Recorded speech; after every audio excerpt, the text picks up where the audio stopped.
DNA analysis sa FBI ni kumpirmar nga patay na si Marwan apan FBI mopahigayon pa og dugang mga test. Si Daryl Anunciado sa detalye.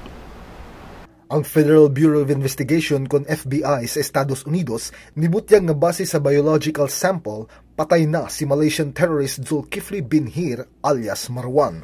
Matud sa usa ka Philippine government official, nakadawat sila og report nga mi-match ang tissue samples ni Marwan ug sa igsuon niining si Ramat Abhir kinsa naaubo sa kustodiya sa US government. Si David Bowditch, Assistant Director in Charge sa Los Angeles Field Office sa FBI, ningon nga ang resulta sa DNA test base sa biological sample gikan sa Philippine authorities nagsuporta nga kang Marwan ang napatayng lawas atol sa panagbangi sa PNP SAF members batok sa mga miyembros MILF sa Mamasapan ug Maguindanao niadtong Enero 25 diin 44 ka mga SAF commandos ang namatay.